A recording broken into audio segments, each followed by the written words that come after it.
everyone, welcome to the show. Hi there. We are diving deep today into a source that is, well, let's just say it's fueled by some pretty intense professional rage. Yeah, it really is. Yeah. And it makes an argument that tries to fundamentally rewrite how we view history. It starts with a huge claim, doesn't it? Oh, absolutely. Yeah. We're exploring a book that kicks off with this really profound and honestly quite provocative idea. Yeah. Intelligence isn't the second oldest profession, like you always hear. Yeah. No, he argues it's the oldest, the most fundamental human survival instinct. Something, deeply baked into our biology. That is a big claim. Okay, so the book is The Puppet Masters: Spies, Traitors, and the Real Forces Behind World Events. Mm-hmm. It's the sweeping chronological history of espionage, published back in 2004, and the author is John Hughes-Wilson. Right. And just a reminder, if you want to grab a copy and see what all the fuss is about, the Amazon link is, as always, right there in the description for you. Hughes-Wilson's goal seems pretty clear from the outset. He's positioning intelligence as this consistently overlooked central force that's really shaping human history. Not just battles and kings, but the information behind them. Exactly. He argues that the ultimate sort of ideal expression of intelligence is being able to subdue your enemies without having to resort to force. Yeah. It's all about using information, using knowledge to avoid actual conflict. You know, what I liked straight away was the style. It's really accessible, it's lively, definitely opinionated. Oh, very opinionated. Yeah, and packed with these great anecdotes. It gives you this feeling of an authentic insider's view, For someone like me, a general reader, it kind of demystifies this world that usually seems so hidden. It's definitely engaging, no doubt. But like you said, you can almost feel the heat coming off the pages. The thing I struggled with, maybe, was that the whole narrative seems driven by this palpable retrospective anger. And more fundamentally, if you're looking at it from a scholarly angle, it has a pretty big weakness. Well, there's a complete lack of citations, no footnotes, nothing. And he has these very strong upfront biases. He admits them, but they are definitely there. Yeah, and we absolutely have to mention that up front. Reviews of his work, not just this book, consistently point out this tendency he has to present, unsubstantiated theories. Right. And sometimes even conspiracy theories that have been actively debunked, presenting them almost as historical fact. Yeah. So what we're dealing with here is an expert practitioner, someone who's been there, sharing his worldview. But it's one we really need to approach with some serious critical caution. That's the absolute key distinction, I think. The author, Hughes-Wilson, isn't just some academic. He's a retired senior British Army Intelligence Corps officer, a colonel, actually. Oh, wow. Okay. Yeah, with something like 25, maybe 30 years of direct hands-on experience. We're talking the Falklands, Northern Ireland, Whitehall, NATO.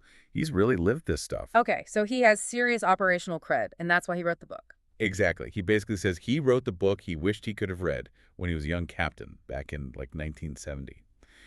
He wants to correct what he sees as this profound misunderstanding of the whole profession. And what's the core misunderstanding, according to him? It starts with the glamour, the pop culture image. Yeah. He absolutely holds the whole gritty, testosterone-laden adventure story thing in contempt. So James Bond. Oh, yeah. He dismisses the James Bond mythos completely.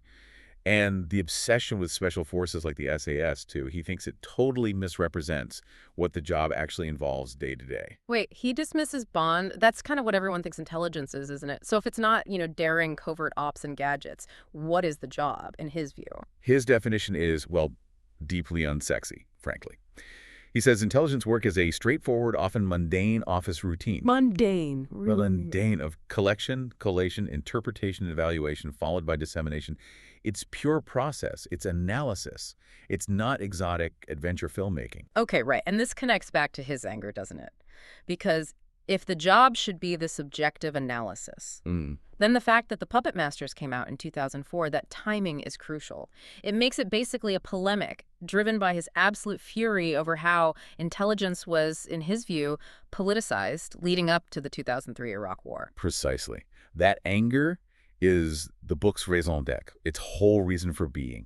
He launches this direct, almost career-ending attack on key UK figures involved at the time. Like who? We're talking Prime Minister Tony Blair, his very powerful Director of Communications, Alistair Campbell, and the Chairman of the JIC, John Scarler. Okay, just to pause there, the JIC, the Joint Intelligence Committee, that's basically the central hub coordinating all UK intelligence, right? That's right. It's the top body. Yeah. And Hughes-Wilson accuses them, particularly Scarlett, as the professional head interacting with the political operator, Campbell, of, well, professional betrayal. What was the betrayal specifically? He argues that the intelligence used to justify the war was deliberately massaged, shaped by the top political figures. And crucially, that the professional intelligence leadership, instead of pushing back, just went along with it. Okay. Becoming, in his words, cheerleaders for government policy, Yeah. basically trading their professional integrity for, career rewards. Wow. And so every historical example he then digs up throughout the book serves as this kind of bitter counterpoint to what he sees as that catastrophic failure in 2003. Gotcha. Okay, so let's look at his historical ideal then. Back to that first argument. Intelligence is a basic survival instinct. Yeah, it's simple, but it's quite profound when you think about it. It's the oldest profession because the need to know is just fundamental for survival. It's biological. It has that analogy, right? Yeah, the sparrow. He talks about the sparrow hopping around looking for food in a cat-infested garden. You don't need, a fancy degree to get that basic situational awareness as step one if you want to stay alive. Intelligence, for him, is just that, but formalized. Okay, and then argument 2, which gives us the title, the puppet masters. Right. He basically believes that mainstream historians, he even calls out John Keegan by name, have shamefully ignored the real forces driving history. Which are the intelligence operatives. Exactly. The spies, the analysts, the code breakers. He sees himself as the one finally revealing the men and women who pull at strings behind the scenes. And he uses history to back this up. Oh, yeah. He takes you on this whirlwind tour, a chronological romp, really. He starts way back in antiquity. He frames Moses sending spies into Canaan. From the Bible. Yeah, Moses issuing critical intelligence requirements for the reconnaissance of Canaan. He sees that as a classic essential intelligence operation, a basic military need-to-know mission. Okay, so from Moses to... Then you jump forward, say, to the Renaissance. He really highlights Sir Francis Walsingham, Queen Elizabeth I's spy master. Oh, Walsingham, right. Walsingham wasn't just gathering intel passively. He mastered what Hughes-Wilson calls the black arts, code-breaking running agents, disinformation. And he used this not just for war, but proactively to stop the Spanish Armada invasion before it really even got going.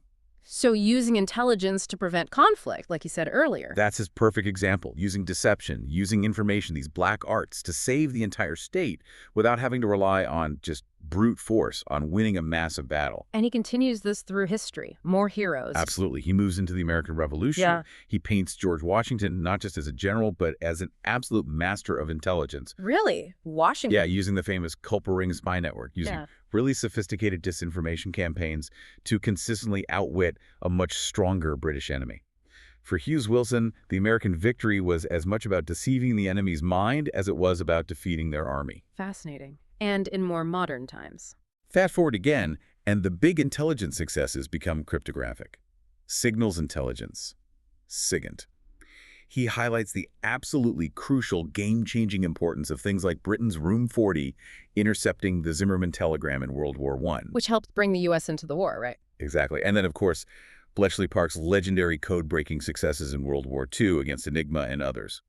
Time after time, he shows intelligence, often secret intelligence, as the decisive factor, the hidden advantage. Okay, so that really sets up the high standard he believes was so badly violated in 2003. After showing all these, frankly, ruthless historical successes built on deception and these black arts, what does he say is the real core professional virtue that intelligence officers must stick to? It boils down to one thing: moral courage. Moral courage, yes. The courage to speak truth unto power, to remain, and this is key for him, impartial, objective, and honest at all times. This very objective, almost high-minded definition is the absolute standard. And the 2003 Iraq War intelligence failure was a catastrophic violation of that standard. In his eyes, absolutely, a catastrophic professional violation. He's effectively saying, look what my historical heroes achieved by being ruthless but ultimately serving the state truthfully. Look what the modern guys risked when they compromised that honesty for politics. But that's the central tension, isn't it? He holds up this ideal of objective truth-telling. Yeah. But his own heroes, Walsingham with his black arts, Washington with his deceptions, they were masters of manipulation, using intelligence as a tool of state power, not just objective reporting.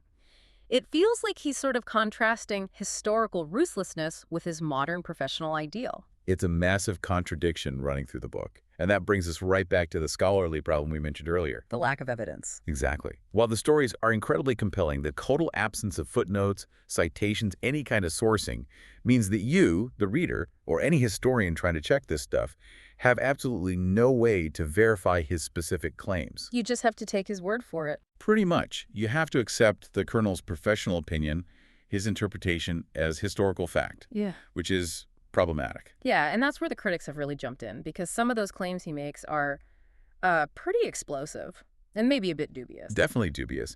The lack of sourcing allows him to float these assertions that are just, well, impossible to nail down. Like what? Give us an example. Okay, for instance, there's this highly sensational but completely unsupported assertion that Benjamin Franklin was secretly a British spy while he was ambassador to France.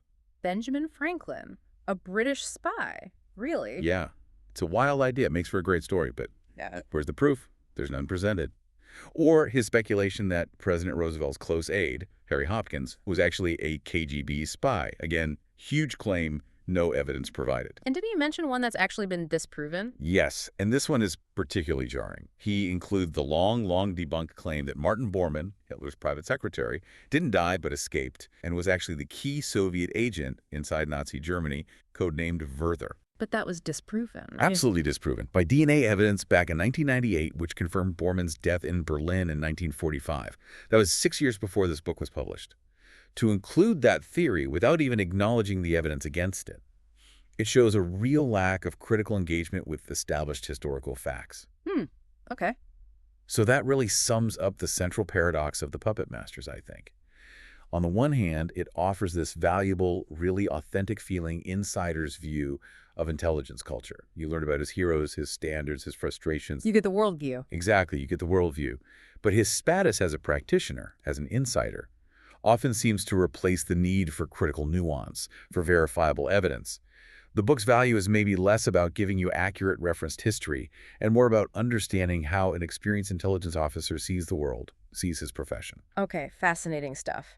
Let's maybe wrap this up by posing a few questions for you, the listener, to think about. These come directly from this tension we've been discussing between the practitioner's gritty reality and his, perhaps, unattainable ideal. Good idea. And hey, if you've enjoyed this deep dive so far, please do take just a second right now to hit like and subscribe to the show. It genuinely helps us keep unpacking complex sources like this one. Okay, so question 1.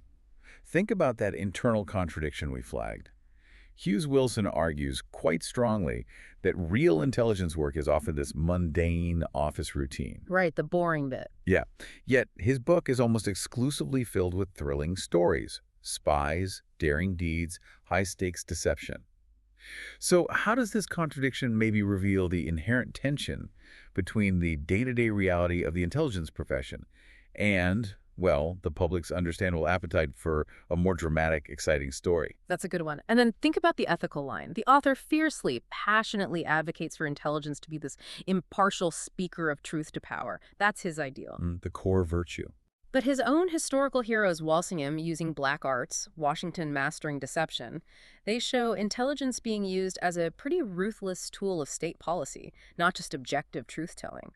So, is truly impartial intelligence actually an achievable ideal? Or is it always, kind of by its very nature, a servant of power, regardless of intentions? That leads into the next point.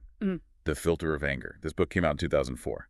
It clearly uses thousands of years of history to make a furious, very specific argument about the 2003 Iraq War. Yeah, the context is everything. It really is. So how does that contemporary political anger inevitably shape the way he selects historical events, the way he presents them? Does that anger make his historical account more powerful, more persuasive perhaps, or ultimately less reliable because it's so clearly agenda-driven? And finally, let's talk about that insider status again. Critics point to the lack of evidence, the reliance on some, let's say, questionable theories. Neat conspiracy stuff, yeah. Does his background as a former senior intelligence officer grant him some kind of special insight that maybe excuses these methodological weaknesses? Or does it simply give him the platform, the authority, to present strongly held opinions as if they were established facts without needing the usual burden of proof? Where should you, as an audience member, draw the line between valuing expert insight and demanding substantiated assertion? That question about how we weigh a practitioner's perspective against scholarly rigor is probably what makes this source so interesting and, frankly, so challenging to grapple with. Absolutely. Well, we really appreciate you joining us for this deep dive into the puppet masters. Yeah, thanks for tuning in. And despite our critical points about the scholarship, we'd both agree the book is definitely worth reading. It offers a unique perspective you won't find elsewhere, and it's packed with genuinely interesting details and certainly provocative facts, or assertions at least. It's a compelling read, for sure. So let us know down in the comments. What's your favorite moment from the long history of espionage? Whether it's a confirmed historical event or maybe just a compelling legend you've heard, share your thoughts. We'd love to hear them. And if you know someone who's fascinated by intelligence history, spies, and all that shadowy stuff, please share this deep dive with them. We'll catch you next time.